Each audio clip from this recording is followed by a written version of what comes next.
मैं पुरुषोत्तम गुप्ता फिर से आप लोग के लिए लाया हूँ प्रतिशत का सवाल। जो हर एक छात्र का मांग था कि क्रेता विक्रेता ऐसा जो बेचने उचने में जो सवाल होता है कि सर इसमें बहुत ही परेशानी होता है, थोड़ा नहीं बहुत ही होता है, तुम लोग को परेशानी को दूर करते हुए ये हल करेंगे प्रश्न को।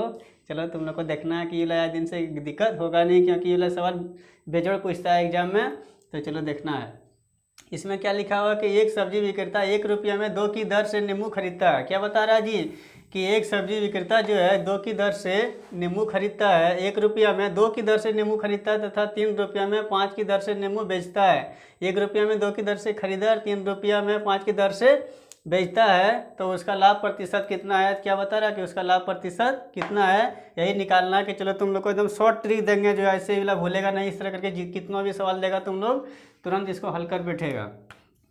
चलो इसको देखना है, रुपया, इसको लिखना है रुपया दर, फिर लिखना है रुपया दर।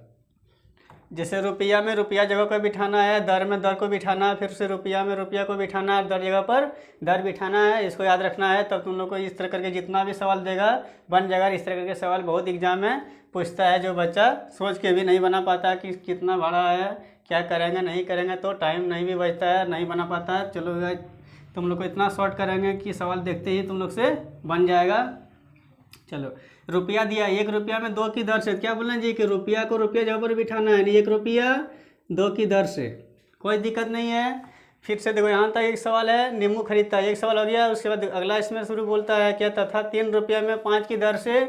तो क्या बोलना है कि रुपया को रुपया जगह पर बिठाना है और दर को दर जगह पर बिठाना, बिठा दिए हैं। यानी कि 1 रुपया में 2 की दर से पहले खरीदता था, फिर 3 रुपया में 5 की दर से वो उन्हें बेचता है। तो चलो इसमें क्या होगा, तो इसको क्या करना है कि फर्स्ट लास्ट गुना होगा, यानी कि याद रखना है कि दूर वाला संख्या को दूर से गुना होगा और नज़दीक वाला संख्या को नज़दीक से गुना होगा। याद रखना है, क्या बोले कि दूर वाला संख्या को दूर से गुना करना है और नज़दीक वाला संख्या को नज़दीक से गुना करना है। इसमें इस थोड़ा सा ध्यान रखना है, बस उसके बाद प्रश्न को बन जाएगा।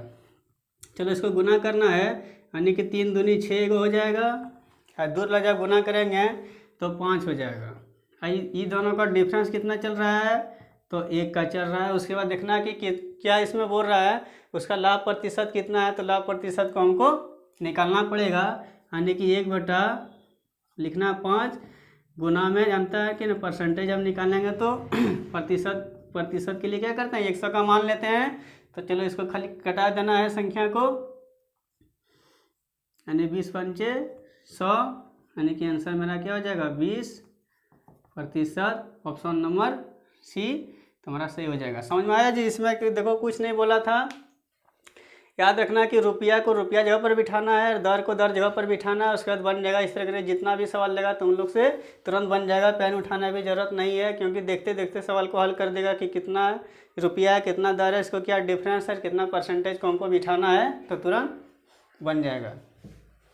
चलिए अगला सवाल।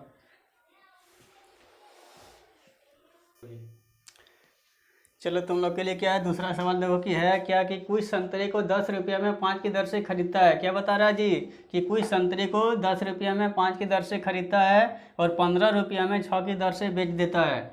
मतलब कि क्या है, प्रश्न बता रहा है कि कुछ संतरे को 10 रुपया में खरीदता है और 15 रुपया में 6 की दर से बेच देता है, तो उसके लिए लाभ प्रतिशत क्या है ये निकालने बोला है। तो तुम लोग के लिए क्या बोला है कि इसमें सूत्र याद रखना है कि रुपया को रुपया जगह पर बिठाना है और दर को दर की जगह पर बिठाना है। तो तुम लोग को क्या होगा, आसानी से बन भी जाएगा और गलती होने का भी चांस नहीं रहेगा। तो देखो इसमें कि क्या बोले थे कि पहले इसको लिखना है क्या रुपया दर, फिर से लिखना है रुपया दर। 4 ठो क्यों लिखें, चलो इसमें देखना पड़ेगा कि कुछ संतरे को 10 रुपये में 5 की दर से खरीदता है, 15 रुपये में 6 की दर से बेच देता है। तो इसको क्या लिखना है कि रुपया दर। तो रुपया को रुपया जगह पर बिठाना है जी और दर को दर जगह पर बिठाना है, तो आसानी से बन जाएगा। नहीं 10 रुपया दिया तो रुपया जगह पर बिठाते हैं, 5 की दर से 5 लिख दिए। खरीदता है उसके बोला कि 15 रुपया में 6 की दर से, तो क्या करना है 15 रुपया 6 की दर से। देखो तुम लोग को क्या बोले थे कि नज़दीक को नज़दीक से गुना करना है और दूर को दूर से गुना करना है। याद रखना है, क्या बोले जी कि नज़दीक को नज़दीक से गुना करना है, दूर को दूर से गुना करना है। हंसी लगता है तुम लोग को जी। चलो अच्छा से बनाओ। क्या करते हैं, नज़दीक को नज़दीक से गुना करेंगे, दूर को दूर से गुना करेंगे तो चलो इसको लिखते हैं 52 हो जाएगा, माइनस देते हैं क्योंकि दोनों में डिफरेंस भी करना पड़ेगा। 10 छुक 60, ये दोनों को अगर याद रखना, ये गुना करने के बाद दोनों को अंतर करना, डिफरेंस करना कि कितना का डिफरेंस दोनों का रेट में हो रहा है। उसके बाद जो बोला है लाभ प्रतिशत हानि प्रतिशत उसको निकाल देंगे। तो क्या बचेगा डिफरेंस में 15 बचेगा। उसके बाद बोल रहा था क्या लाभ प्रतिशत कितना है, तो लिखना है लाभ प्रतिशत बराबर बोल रहा है,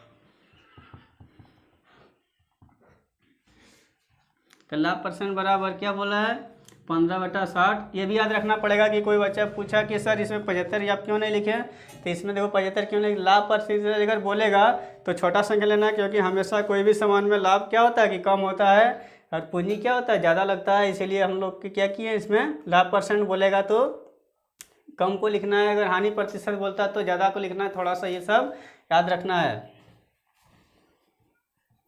इंटू 100, चलो इसको कटाना है, 0 0 कट गया, इसको कटाओ,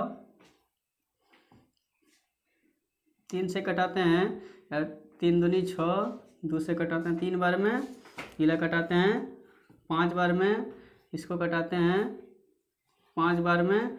चलो तो लाभ प्रतिशत बराबर कितना हो गया जी 25%।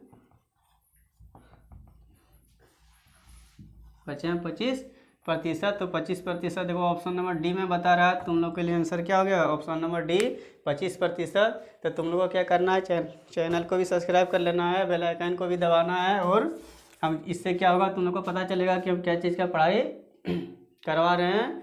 चलो तुम लोग के लिए थैंक यू।